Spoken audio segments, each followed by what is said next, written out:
Prior to World War I, the Czechoslovak region had one of the most industrialized economies in the world, and after the war, continued to enjoy significant political and individual freedoms compared to the rest of the future Soviet bloc. However, after World War II, Czechoslovakia was dominated by the Soviet state. By 1967, the socio-economic conditions had deteriorated greatly, and Czechs were extremely unhappy with the state-controlled economy.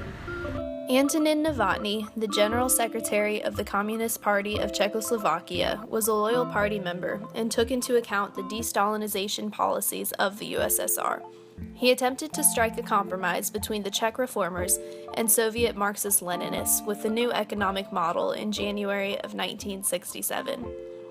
The model was a small attempt at reform, but failed greatly, resulting in Novotny's resignation. In 1968, Alexander Dubček, the first secretary of the Regional Communist Party of Slovakia, replaced Novotny as the CPC leader.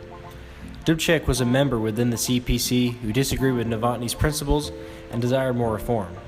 His aim was to usher in socialism with a human face. Following Dubček's election, Czechs celebrated major social reforms, including freedom of the press, freedom of speech, and freedom of movement.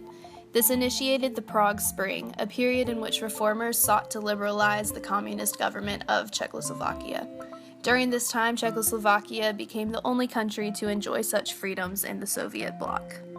The Soviet Union saw the Prague Spring as a threat to their domination of Eastern Europe, afraid the reforms might spread to other countries. In response, on August 20th, 1968, the Soviets sent 500,000 Warsaw Pact troops and tanks to occupy Czechoslovakia. The troops included the Soviets' main allies, Bulgaria, East Germany, Hungary, and Poland. However, Romania and Albania refused to participate. In response, Czechs took a strongly nonviolent approach to the invasion. Their efforts included human roadblocks and changing road signs to trick Soviet troops.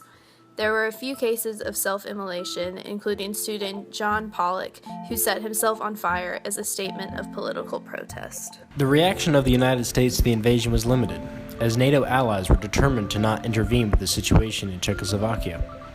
In 1968, the Brezhnev Doctrine emerged as the core of Soviet foreign policy, affirming their right to intervene in communist countries to strengthen communism. In 1969, Gustav Husak replaced Dubček as the CPC leader. Husak immediately repealed Dubček's reforms, thus entering a period known as normalization.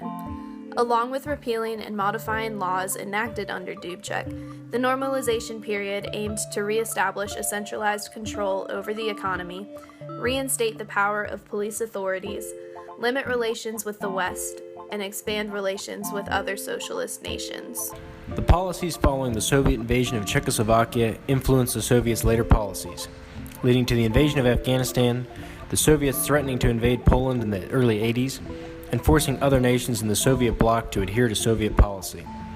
The invasion was also impactful on Czech arts, including literature and music, such as Milan Kundera's The Unbearable Lightness of Being.